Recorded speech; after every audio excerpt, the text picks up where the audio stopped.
கடந்த டிசம்பர் மாத சென்னை வெள்ளம் மறக்க முடியாத துயரங்களை விட்டுச் சென்ற நிலையில் இனிவரும் காலங்களில் இதுபோன்ற நிகழ்வுகளை தவிர்க்க சென்னையில் உள்ள நீர்நிலைகளை, ஆறுகளை தூர்வாரி புனரமைக்க வேண்டும் என்ற கோரிக்கை தொடர்ச்சியாக எழுந்த வண்ணம் உள்ளது. இந்த நிலையில் பொதுப்பணித்துறையின் கீழ் இயங்கும் நீர்வள ஆதாரத்துறையில் 4 மண்டல தலைமை பொறியாளர் பணிகளும் நிரப்பப்படாமல் உள்ளன. இதனால் ஆறுகள் தூர்வாரும் பணி மற்றும் தடுப்புச் சுவர்கள் ஏற்படுத்தும் பணிகள் நடைபெறாமல் உள்ளதாக கூறுகிறார் திமுக சட்டமன்ற உறுப்பினர் மா. சுப்பிரமணியன்.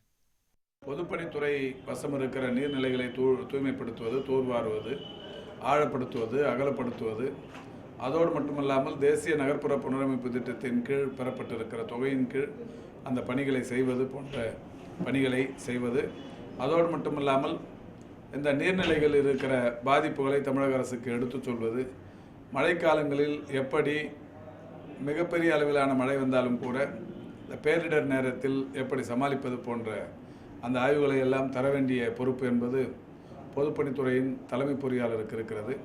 அத்தகைய தலைமை பொறியாளர் பணியே காலியிடமாக இருக்கிற போது வடகிழக்கு பருவமழை குறித்த கவலை மக்களிடத்தில் தானாக வருகிறது.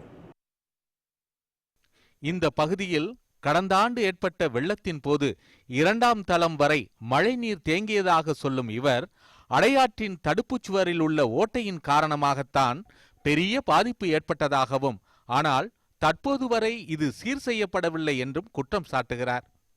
போன தடவை மழை ரொம்ப பாதிச்சு 1.5 மாடிக்கு மேலே தண்ணி வந்துருச்சு. அதான் நிறைய மக்கள் பாதிக்கப்பட்டு இருக்க கூட இடம் இல்லை, கொசு தொந்தரவுனால நிறைய வியாதிகள், குழந்தைங்களை வச்சுக்கிட்டு ரொம்ப அவதிப்பட்டோம். திருப்பி ஒரு மழை வரும்போது எல்லாரும் வாழ்றத ஒரு பயத்தோடு வாழ்ந்துகிட்டு இருக்கோம். மணல் திட்டுகளும் புதருமாய் காணப்படும் அடையாற்றில் வெள்ளத்தின் போது மேம்பாலம் வரை தண்ணீர் ஓடியது. அதனால் அருகில் உள்ள குடியிருப்பு பகுதிகள் முழுவதும் நீரில் மூழ்கியதாக கூறும் இவர், தற்போது வரை ஆற்றுப்படுகை தூர்வாரப்படவில்லை என்கிறார். எங்களுக்கு இப்போ அடுத்த மழை வந்ததுன்னா நாங்கள் ரொம்ப தண்ணி சீக்கிரமாக உள்ளே வந்துடும். ஏன்னா இப்போ ரொம்ப மண் அடைஞ்சி போயிருக்கு. இங்கே போன வாட்டி தண்ணியாவது எங்களுக்கு ஊர் தண்ணி, ரோடு தண்ணியாவது வந்துடுது. இந்த வாட்டி இந்த தண்ணியே எங்களுக்கு உள்ளார வந்துடும், ஆற்று தண்ணியே வந்துடும். ஏன்னா அந்த அளவுக்கு எல்லா மண்ணை துந்து போயிட்டு இருக்குது.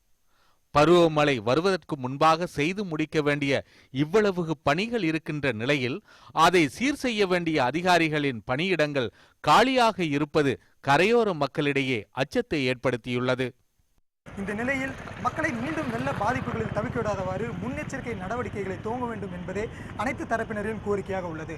ஒளிப்பதிவாளர் ஜெயக்கண்ணனுடன் சண்முகப்பிரியன், நியூஸ் 18 தமிழ்நாடு.